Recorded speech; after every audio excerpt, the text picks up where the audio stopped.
Olá pessoal, sexta-feira não deu certo, eu tentei, mas não deu. O que aconteceu?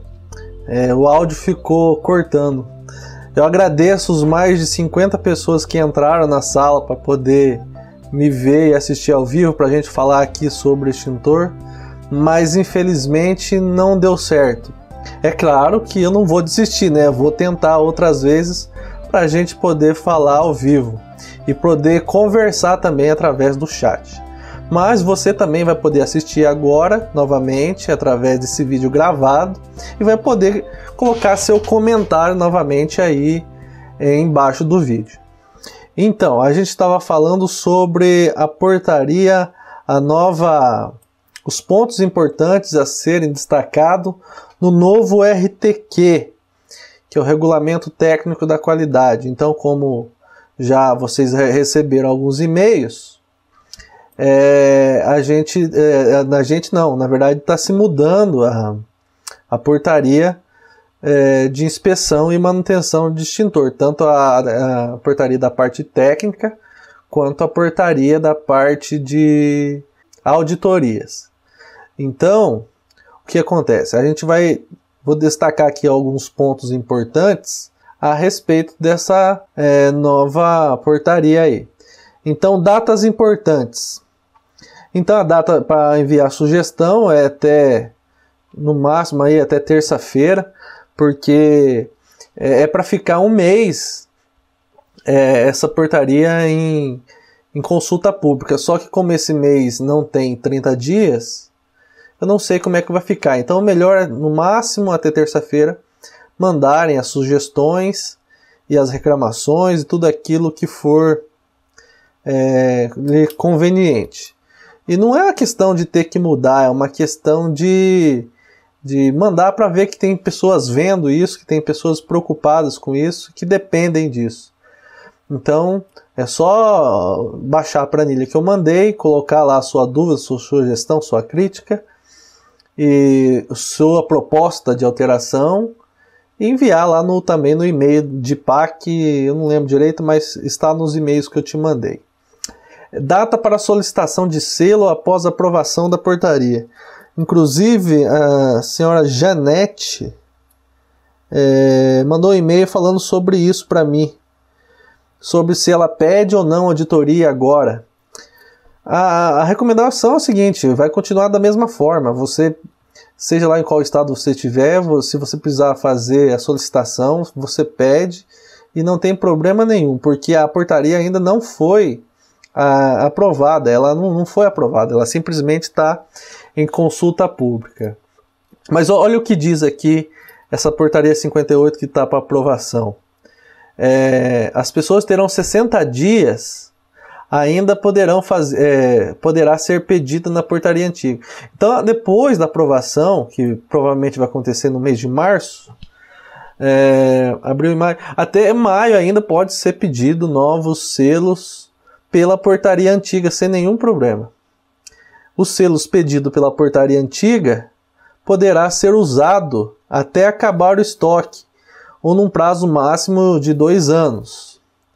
Ou seja, você pode usar o selo até acabar ou num prazo máximo de 2 anos. É lógico que se você vai pedir, se for aprovado no mês que vem, depois que for aprovado, a próxima solicitação de manutenção ou de renovação de contrato já vai ser provavelmente ou não, né? Aí vai depender muito da capacidade do Inmetro de estar orientando os seus auditores, porque eles também têm que passar por treinamento sobre essa nova portaria para poder fazer as audições. Então aí vai depender muito da capacidade do Inmetro em ensinar e poder fazer com que os seus auditores estejam prontos para fazer as auditorias da empresa. Então, os selos poderá ser usado por 2 anos e você vai ter 60 dias após a aprovação para poder solicitar selo. Então, fique de olho na data da aprovação da portaria para não perder o prazo de pedir selo. Por exemplo, se você vai ter manutenção ou renovação só lá, por exemplo, em dezembro, o que que acontece? Você vai ter que pedir o selo dentro desse prazo de 60 dias, o selo para você usar até dezembro, porque depois de 60 dias não vai poder mais solicitar selo pela portaria antiga, vai poder solicitar pela portaria nova. O que acontece é o seguinte, provavelmente as empresas vão entrar nessa questão da nova portaria só se elas tiverem que renovar o contrato esse ano. Provavelmente, se elas for fazer só auditoria de manutenção, ainda vai continuar na portaria antiga. Só provavelmente na renovação do contrato que vai entrar essa norma nova. Porque a revogação total da portaria 005, como está dizendo aqui, ó, 206, 412, 300, que existem hoje, ocorrerá só em 2 anos. Então, só 2 anos depois da publicação dessa nova portaria é que vai estar totalmente revogado essas que a gente está usando hoje. Então, eu acredito que se você vai renovar esse ano, depois da publicação dessa portaria, provavelmente você vai já na portaria nova. Agora, se você tem manutenção esse ano, ainda vai ser pela portaria antiga, a 005. Uma coisa que eu queria destacar também é que as mudanças não foram lá grande coisa, viu? São pequenas mudanças, não mudou quase muita coisa não.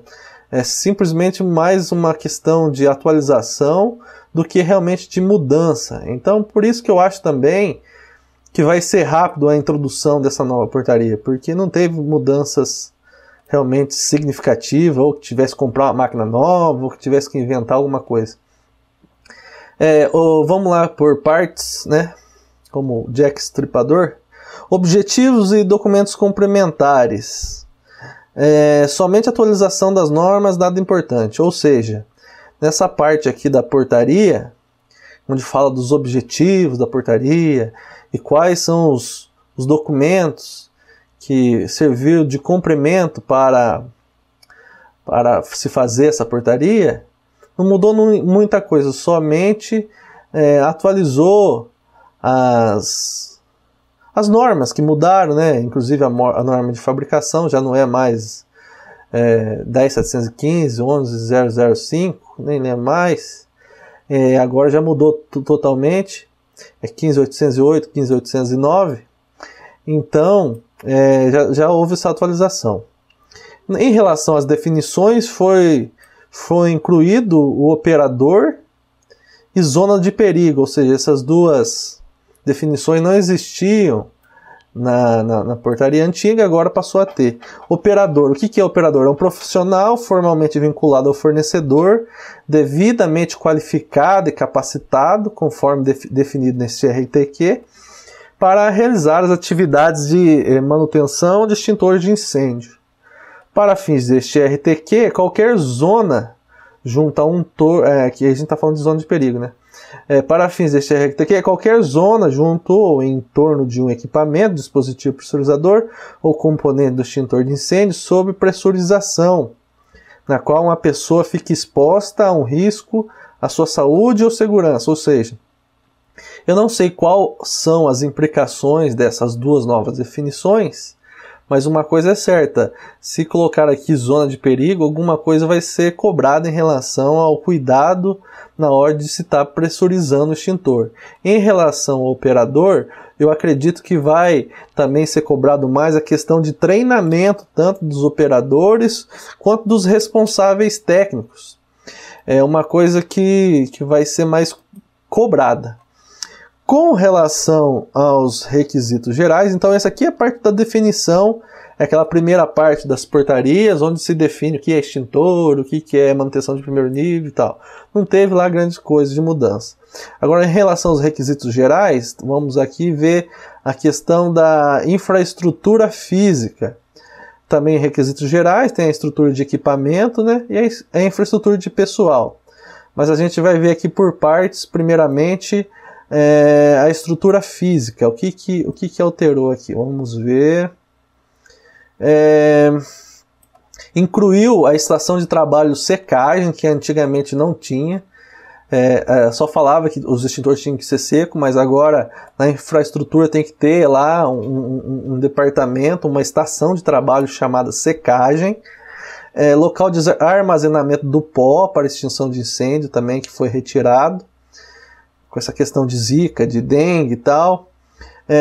Foi também definido o tamanho de 80 metros quadrados, né, já era livre, né, somente para oficina, sem o administrativo, almoxarifado, atendimento a cliente. Uma outra coisa que foi definida é a questão do ambiente, da temperatura, que agora tem que ser entre 18 e 30. Antigamente não falava da temperatura, só falava da umidade, né? Agora também está incluso aqui qual é a temperatura que tem que estar dentro das cabines. Aqui, tanto a operação de invase quanto de desinvase deve ser realizada dentro da cabine de pó. É uma coisa que eu tenho visto que muitas das empresas às vezes descarregam o extintor quando chega, né? E não na mesma cabine, em cabine separada, né? Depois é levado o pó até a cabine onde vai recarregar e coloca-se o pó de novo. Isso não vai poder fazer. Somente na cabine de invase que vai ser feito o invase e o desinvase. Agora quem tem aquela máquina de invasar e desinvasar fica mais fácil, né? Estações de trabalho sinalizadas, de preferência com solo também. Ou seja, toda estação de trabalho deve ser sinalizada, marcada as plaquinhas, bem feitinha, escrito que ali é secagem, ali é carregamento de CO2. Então, essas estações sinalizadas e o solo também. A identificação e destruição de componentes descartados. Tem que ser identificado os manômeros descartados, o pó que foi descartado. Então tem que ser identificado e destruído, além de ter o seu lugar próprio para ficar, né? Que a gente já falou.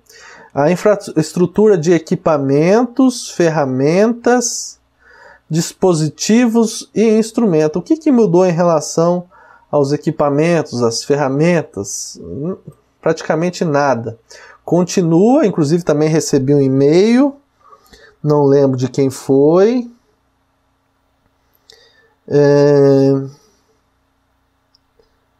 Deixa eu ver aqui. Não tem anotado. Sobre calibrações em laboratórios, que não seja da RBC. Isso ainda continua valendo, tem que ser laboratório da RBC. Só não precisa ser laboratório da RBC quando no seu estado não tiver os laboratórios de RBC. Se tiver laboratório da RBC, você vai ter que obrigatoriamente fazer neles. Então, esse e-mail que eu recebi, que eu não lembro de quem, o rapaz falou que ia mandar para que seja retirado isso dessa proposta aí, que a gente está vendo. E se tiver alguém também que acha que é desnecessário ser calibrado na RBC, aproveita, deixa aí do rapaz e mande também seu e-mail lá pedindo a retirada desse item dessa proposta de portaria aí que está em consulta pública. Sobre a infraestrutura de pessoal, né, a gente vai ver aqui. Mudou algumas coisas em relação ao operador, responsável operacional e necessidade de formação. Então o operador ele precisa ter a seguinte formação e capacitação. Vamos lá, deixa eu ver aqui, vamos puxar para cá. Ele precisa ter o operador ensino fundamental, primeiro grau completo, documentalmente comprovado, certificado de treinamento de 40 horas, né, tanto no RAC como no RTQ, e se não tiver o treinamento de 40 horas, que eu acho que todo mundo deveria fazer pelo menos uma vez por ano, para poder estar lembrando os requisitos da norma, que a gente é natural que esqueça. Não é porque eu vendo curso de interpretação, não, é porque realmente chega na hora da auditoria, dá aquele branco e ninguém mais sabe de nada. Então, essa questão da capacitação é algo que eu vi que nessa portaria vai ser mais exigido. Não sei, aí vai depender muito do auditor e do seu estado, mas provavelmente vai ser mais exigido essa questão de treinamento e comprovação de treinamento, né? Mais do que era agora nessas portarias vigentes. Então, em substituição a esse de 40 horas, ele pode ter também um registro na carteira profissional com 1 ano de experiência. Se ele tiver 1 ano de experiência na realização do serviço de manutenção, ele pode ser considerado também um operador apto a realizar o serviço de recarga, principalmente, né? Manutenção de segundo e terceiro nível é o que pesa mais. Já o responsável operacional, que não é operador, né? Já é aquele que está acima, normalmente é o gerente, né? Dependendo da empresa, que é um pouco maior, já é o gerente da oficina. Esse, então, ele tem foi definido aqui algumas obrigações para eles, né? Antigamente até tinha, mas não era tão detalhado. Aqui as funções dele é responder tecnicamente pela conformidade dos produtos, então é ele que responde tecnicamente se alguma coisa der errado ou der certo. Funcionamento adequado dos dispositivos, equipamentos e instrumentos é responsabilidade dele cuidar. Utilização de matérias-primas e componentes adequados também é responsabilidade dele, não ficar comprando de gambiarreiro, né? Comprar material de empresa que também seja certificado. Conhecimento e habilidade dos operadores, ou seja, ele tem que saber realizar todos os serviços para poder ensinar os outros. Conhecimento e habilidade dos operadores para a realização dos ensaios também. E mais do que saber realizar os ensaios, saber fazer as continhas e interpretar os resultados, que é o ponto mais importante. Ou seja, inclusive a gente vai ver mais para frente que também nessa nova portaria, como na antiga também tinha, só que talvez não tão detalhado como é agora, a questão de se poder, de ter que ter um procedimento e ali formalmente ser tomadas as medidas corretivas quando der errado nos ensaios de funcionamento. A gente vai estar vendo aqui também agora, deixa eu ver aqui qual é a parte. O responsável operacional, então, ele tem que ter também conhecimento dos requisitos do RTQ, tem que ter o primeiro grau completo, tem que ter o conhecimento do RAC, obrigatoriamente, e tem que ter um certificado de 40 horas. Ou seja, se ele não tiver o de 40 horas, no mínimo ele vai ter que ter algum conhecimento do RAC e do RTQ. Como é que se prova isso? Através de certificado emitido por quem dá curso. Que me perdoe aí achar que eu estou querendo ganhar, mas a verdade é que me beneficiou essa portaria nessa questão. O fato é que precisa ter o tal do RTQ e o RAC. E se você, por exemplo, quiser fazer um curso online, esse curso online de RTQ e RAC, que hoje está vigente, né, que eu criei, na verdade é só o curso do RTQ, ele tem aí praticamente 10 horas de curso. Entendeu? É bastante tempo o curso de interpretação da portaria 005 que eu tenho online. Então, para quem acha que vai simplesmente pegar e vai ficar ouvindo, não ter que fazer nada, não, é bastante tempo. Então, e é por isso que é um pouco mais caro. Mas agora eu vou tentar refazer ele de novo, porque agora o RTQ vai mudar. E vou fazer junto com o RAC, porque essa portaria também ela traz o RTQ e o RAC no mesmo documento. Então eu vou tentar, na verdade, juntar esses dois e criar um curso aí de umas 20 horas só de interpretação do RAC e RTQ, que é bastante coisa realmente. E aí você vai poder ter o seu certificado para comprovar que você tem conhecimento do RTQ e do RAC. Agora o curso de 40 horas aqui pode ser substituído, esse não pode ser substituído, né? Conhecimento do RTQ e do RAC. Agora esse de 40 horas já pode ser substituído. Pode ser substituído se você tiver 2 anos trabalhando como gerente, né, na área de manutenção de extintor, ou 5 anos, aqui ó, trabalho em empresas fabricantes, né, de manutenção, fabricantes ou de manutenção de extintores em cargo de chefia, gerência ou processos operacionais por mínimo 2 anos, ou ainda 5 anos de experiência comprovada na atividade. Às vezes você não trabalhava ali na parte técnica, mas você trabalhava na parte administrativa, na parte de vendas. Então, se você trabalhar na parte de vendas e tal, você vai ter que provar 5 anos. Agora, se você já trabalhou 2 anos de operador, já serve também para poder substituir o certificado e ter a capacitação para ser um responsável operacional.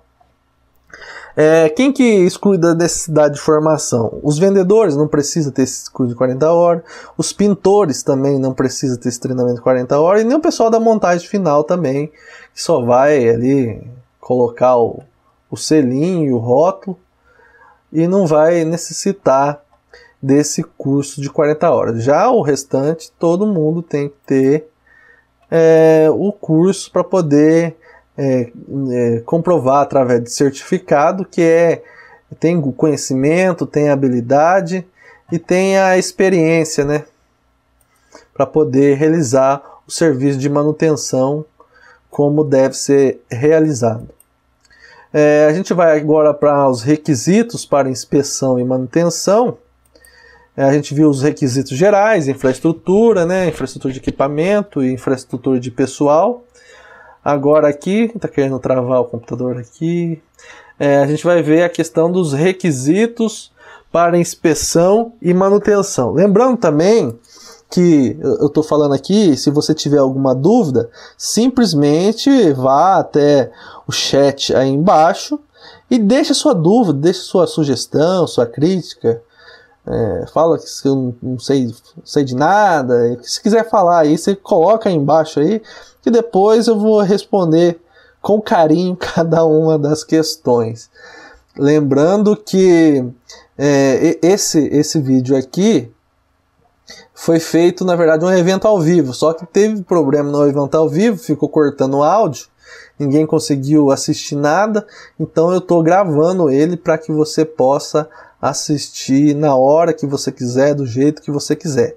Lembrando também que eu não desisti do evento ao vivo, eu gostei de fazer o evento ao vivo e vou tentar novamente daqui uns dias, seja para falar sobre o hack, ou seja sobre qualquer outro assunto relacionado a extintor, mas eu vou continuar tentando fazer um evento ao vivo que você possa assistir, interagir ali na hora.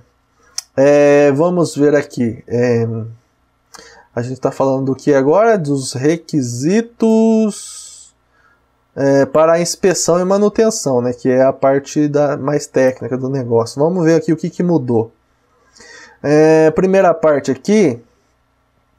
Os componentes reaproveitados devem preferencialmente retornar para o mesmo extintor de origem, ou no máximo retornar para os extintores compatíveis do mesmo cliente. Ou seja, se você tirar o manômetro de um extintor de um cliente e ele tiver um outro extintor igual, você pode colocar no outro extintor, mas não pode colocar no extintor de outro cliente, entendeu? Então, os componentes reaproveitados devem preferencialmente retornar no mesmo extintor, ou no máximo retornar para os extintores compatíveis do mesmo cliente. O fornecedor só pode realizar a inspeção técnica e manutenção de primeiro nível caso tenha realizado os serviços anteriores de manutenção de segundo ou terceiro nível. Também recebi um e-mail hoje, que dia que é hoje? Dia sexta-feira, 26. Também recebi do senhor João Lache, sobre não poder realizar inspeção de primeiro nível se alguém já fez o serviço, é o que está dizendo aqui, né? E ele não está contente com isso, e é lógico que ele vai preencher aquela planilha lá e enviar para o Inmetro reclamando sobre essa questão. Então, se você não fez a manutenção de segundo nível, você não pode realizar a manutenção de primeiro nível. Eu acho que com ressalvas você pode fazer com que isso funcione, até porque é livre a concorrência. Então eu acredito que se você, por exemplo, não trocar o rótulo, querer colocar o seu por cima do outro, você pode sim trocar uma mangueira ou fazer uma inspeção e entregar para o cliente como um benefício, né? Mostrando também seu serviço como uma forma de vender. Então ele vai mandar lá uma proposta, e se alguém também não concordar, aproveite a deixa dele e já manda também, que quanto mais gente melhor, em relação a esse item aí de não poder realizar manutenção de primeiro nível quando você não realizou de segundo ou terceiro. Os componentes novos não precisam ser ensaiados, ok? Se você comprou e está em conformidade com a avaliação da conformidade do Inmetro, como já vários componentes têm avaliação da conformidade do Inmetro, como a válvula, como o manômetro tem a portaria, as suas próprias normas, o seu próprio sistema de avaliação da conformidade. A mangueira ainda não tem, só tem o manômetro, a válvula, pó, é claro. O pó também tem a sua conformidade avaliada e você só deve comprar desses fornecedores. Os componentes reaproveitados, usados, devem ser 100% ensaiado, mas com ressalva. As válvulas dos recipientes, ou seja, dos extintores de baixa pressão, deve ser realizado ensaio em 25%, ok? Como já era antigamente, então não vai ensaiar todas as válvulas de todos os extintores, só vai ensaiar 25%. Um outro item aqui, quando não tem identificação do fabricante, não tem número do recipiente, não tem data de fabricação, nem norma de fabricação, logicamente ele deve ser condenado. Ele não pode então ser feito ali nem inspeção, nem manutenção, nem nada. Continuando aqui, vamos ver. O fornecedor deve utilizar somente agente extintor e componente do extintor de incêndio com conformidade avaliada, segundo os requisitos da avaliação da conformidade aplicada pelo Inmetro, quando houver. Somente, então, comprar pó somente de quem tem também certificado, não é para comprar pó do Zezinho ali da esquina, entendeu? Ou do João que reaproveita o pó lá, compra pó usado e faz lá no quintal da casa dele, e você compra por 1/3 do preço do pó bom. Antes da recarga, os extintores e cilindros devem estar limpos internamente, caso não seja destinado a base de água ou espuma, também deve estar seco. Eu acho que isso vai ser mais cobrado também, pelo que eu tenho visto na norma. Antigamente não se cobrava tanto essa questão do extintor seco, mas agora vai ser um requisito que vai ser bem cobrado. Os requisitos, vem cá, os recipientes, os cilindros e as ampolas do extintor de incêndio devem ser repintado na cor vermelha, ou seja, tanto as ampolas como os cilindros quanto os recipientes devem ser pintados na cor vermelha. Eu vejo muita gente pintando quando é pressurização indireta, pinta-se o recipiente na cor vermelha e pinta o cilindro numa outra cor. Daí fica aquele negocinho até bonito, mas não é para ser assim, tem que ser pintado tudo na cor vermelha.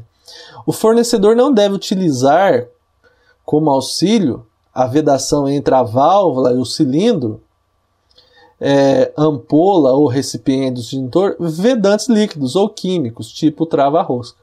Não é para usar trava-rosca na rosca da válvula, mas aqui não fala nada do manômetro. Então, caso o prazo de manutenção de segundo nível seja prorrogado, no caso do CO2, o que acontece? Que tem que fazer manutenção a cada 6 meses, daí vai lá e prorroga o prazo. O fornecedor, que no caso é a empresa de manutenção, deve manter o anel de manutenção e o selo antigo, feito da segundo ou terceiro nível, e neste caso a garantia do serviço deve ser revalidada pela fixação de nova etiqueta. Então você vai lá, pesa o CO2, se ele está tudo bonitinho, você pega e troca somente a etiqueta de garantia. Não é permitida a sobreposição do quadro de instrução do fornecedor a outro já fixado, com exceção dos quadros de silk screen. Não é para fazer circo com o extintor, a verdade é essa, né? Que eu vejo o extintor, nossa, o cara não sei por que colocar tanta etiqueta no rótulo do extintor, é etiqueta não sei o que, etiqueta. É só colocar um rótulo bonitinho. Hoje é tão fácil pedir para alguém fazer um rótulo. Tem muito design gráfico que mais tem na internet, em qualquer lugar, em qualquer cidade tem. Pede pro cara desenhar bonitinho, gasta lá uns duzentão, pega todos os seus rótulos, vai lá, pede para ele desenhar tudo bonitinho. Já inclui já também no mesmo rótulo o prazo de validade. Não precisa ficar criando etiquetas e rótulos e querer se aparecer mais do que o outro, que fica horrível. Eu vejo os extintores, é horrível de ver tanto de selo e adesivo colado. Ensaio hidrostático. A cada 5 anos ou... Vamos ver. Quando não é possível saber quem fez o último ensaio hidrostático, então você deve fazer a cada 5 anos, ou se não tiver marcado também, daí tem que fazer. Corrosão maior que o grau R1, que na portaria 005 veio com essa questão do grau R1, aí depois foi tirado, não sei se foi lá a portaria 300 ou 206, sei que foi tirado e agora voltou de novo. Então essa questão de você calcular a perda do extintor, a perda da massa do extintor, que a gente vai ver depois. Então tem essa questão também, esse novo procedimento. Defeito na alça e danos térmicos ou mecânicos. Então, a cada 5 anos, a única coisa que aumentou aqui foi o negócio da corrosão aqui, que vai ter que fazer o cálculo lá para poder, no relatório de ensaio de 3º nível, colocar a perda da massa do extintor quando ele estiver muito corroído. Aqui a gente vai ver agora o que vai ter que ter, sei que isso existe, no relatório de 3º nível. Então o que tem que ter? O que tem que ter? Tem que ter a tara atual e perda da massa. Isso é o que acrescentou, na verdade, né, no relatório de 3º nível. Tem que ter a tara e a perda da massa quando apresentar corrosão maior que o grau R1.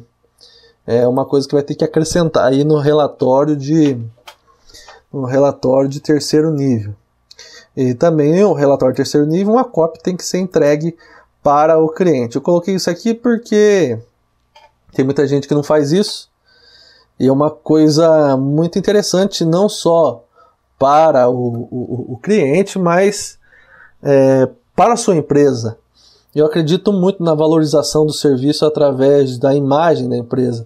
E quando você, por exemplo, compra um carro novo, vem ali todo um caderninho mostrando quais são as revisões que você tem que fazer, as peças que tem que trocar. Você tem ali o diário do carro ali, você tem ali todo o processo.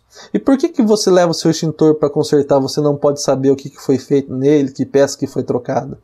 É uma incoerência. Então eu acredito que realmente tem que ser entregue para o cliente, para dar mais valor até a sua própria empresa, seu próprio serviço, dizendo para ele qual a peça que trocou, qual que foi testada, qual que foi reprovado, qual que foi os testes que foi feito, para ele ter a consciência de que você realmente fez, ok?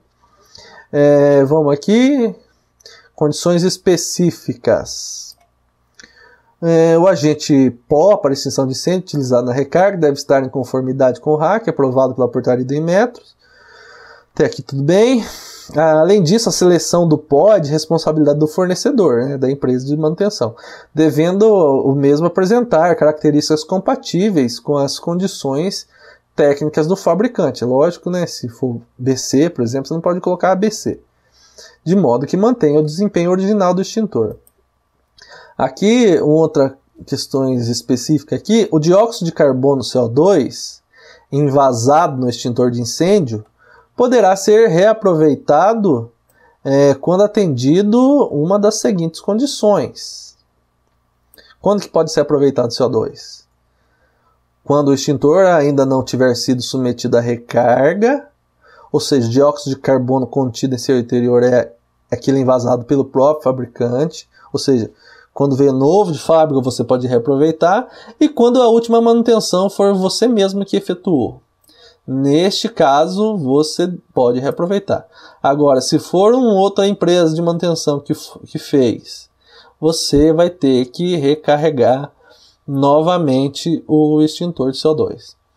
Os ensaios mensais, então, tem que ter uma designação formal desse responsável.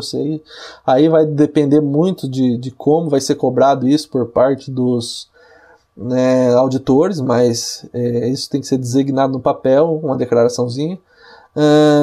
Os resultados têm que ser registrados, tem que ser avaliados os resultados, tem que ser proposto e implementado ações corretivas e ser guardado por 5 anos. Aqui que eu digo para vocês que talvez você precise, mesmo no manual técnico, colocar ali os procedimentos de como que vai ser feito esses ensaios mensais. Eu tenho colocado em todos os manuais essa questão, um procedimento a parte, não, faz parte do manual, mas um procedimento de como que deve ser feito esses ensaios mensais. Vamos ver alguns anexos aqui, que fazem parte da nova proposta da portaria. Conferir o rótulo como o anexo B. Então, uma das primeiras medidas que você deve fazer é pegar seu rótulo e lá ver se está batendo com o que está escrito lá no anexo B, se tem todas as informações, tudo certinho, para que o auditor chegar aí na sua empresa não pegar você de surpresa e dizer que seu rótulo está errado. A cor dos anéis também mudou. Uma coisa que eu não lembro se tinha na portaria 005, mas tem agora, é que o diâmetro do anel aqui deve ser de 28 com mais ou menos, tolerância de mais ou menos 1 milímetro. Também aqui localização dos anéis, que é uma coisa que as pessoas sempre têm dúvida e sempre vêm me perguntar onde é que coloca o bendito dos anéisinhos. Aqui então nós temos extintores portáteis de pressurização direta. Onde que deve ficar? Portáteis de pressurização direta. O anel de identificação de manutenção deverá ficar instalado entre a válvula de descarga e o cilindro, né? Já os extintores sobre rodas de pressurização direta, o anel de identificação deverá ser instalado entre o indicador de pressão e a válvula, certo? E nos de pressurização indireta, portáteis ou sobre rodas, seja de pressurização indireta, o anel deverá ficar instalado entre a válvula de abertura lenta e o corpo do respectivo cilindro para o gás expelente. Ok? Até aqui tudo bem. Eu vou também disponibilizar para vocês em PDF, aí você vai poder dar zoom também e brincar. Não vai poder abrir e fechar aqui igual eu estou fazendo aqui, mas você vai ter esse resumo aqui desses pontos que eu destaquei aqui nesse mapa mental. Então eu vou deixar um link aqui, depois eu vou subir ele lá no Dropbox e vou disponibilizar para vocês o arquivo desses pontos aqui que a gente está vendo aqui. Agora uma outra questão também, que acabei não colocando aqui no mapa, os ensaios, né? Vamos lá dar uma olhada nos ensaios. Primeiro nível, tem que realizar ensaio de condutividade elétrica. Segundo nível, estanquidade da válvula de baixa pressão, que é pressurizar com 14, depois aplicar pressão entre 16 e 18, com a válvula aberta e saída bloqueada. Depois o ensaio de estanquidade da válvula do cilindro da ampola, alta pressão. Pressurizar até 14, depois 130. Depois tem o ensaio de calibração dos extintores, dos indicadores de pressão. Calibração dos manômetros. Então eu tenho que pressurizar até o máximo dele, né? Aqui a pressão máxima da fase de operação até chegar no fim. Depois decair a pressão até a faixa verde, até ele ficar no centro ali, e depois despressurizar. Aí você vai ver se ele chegou no zero, você vai ver se ele está funcionando ou deu algum vazamento na hora do teste. A regulagem da válvula de alívio para extintor de pressão normal de carregamento de 10.5, ela tem que abrir entre 12 e 16 kg por centímetro quadrado e ficar intermitente entre 9 e 12 kg por centímetro quadrado. Esses são os ensaios de segundo nível. A regulagem do regulador de pressão tem que ser feito conforme o desenho que já na outra norma tinha. Que eu lembro quando eu fui criar o curso de interpretação, deu o maior trabalho para mim poder fazer o desenho lá e explicar certinho como é que funcionava. A didática do negócio ficou bem complicada, mas eu acho que as pessoas conseguiram entender. O ensaio de vazamento do extintor também, já montado, faz parte do segundo nível. Já no terceiro nível nós temos o ensaio de condutividade elétrica, o ensaio de resistência à pressão da válvula dos recipientes. Quando a pressão normal é 10,5, você tem que pressurizar até 26 e 27 com a válvula fechada. Ensaio de resistência à pressão das válvulas de alta pressão é 190 kg. Tirar o conjunto de segurança, né, e colocar tampão e pressurizar até 190. Já o ensaio de resistência das mangueiras de baixa pressão, quando é pressurização direta e pressão normal de 10,5, tem que ser entre 16 e 18. Já quando é pressurização indireta com pressão normal de carregamento de 10,5, tem que ensaiar entre 25 e 27. Ensaio de resistência à pressão das mangueiras de descarga de alta pressão é 130 manter por 30 segundos. Também deve ser feito o ensaio hidrostático. Quando a pressão normal é 10,5, esse ensaio hidrostático tem que ser feito entre 26 e 27. Também deve ser feito o ensaio hidrostático nos cilindros e nas ampolas, aí com base nos procedimentos lá de alta pressão, colocar na camisa d'água e tudo mais. Determinação da perda da massa, quando aplicável. Regulagem da válvula de alívio. Regulagem do regulador de pressão dos extintores de incêndio. Então também fazem parte do terceiro nível, né? Ensaio hidrostático nos cilindros e ampolas. Determinação da perda da massa, que é um procedimento novo. Válvula de alívio intermitente. E regulagem do regulador de pressão. Nos extintores montados tem o ensaio de estanquidade, que pode ser feito por detecção eletrônica, por imersão em água e por envolvimento em espuma, que também eu nem sabia que existia, mas colocaram lá agora. Ensaio de funcionamento, temos ainda o tempo efetivo de descarga, o rendimento e a tolerância de carga. Ainda continua da mesma forma, não mudou nada, continua no mesmo. Por exemplo, o rendimento é o mesmo, a tolerância, tudo é o mesmo, não mudou praticamente nada. Ok? Então é isso, pessoal. A gente está chegando aqui ao fim, né? Dessa videoaula. E espero que vocês tenham gostado. E qualquer dúvida é só deixar aí embaixo aí.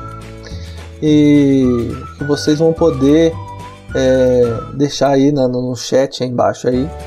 E deixam aí que depois eu vou lá e respondo. Se quiserem também algum desse material aí que eu disponibilizei para fazer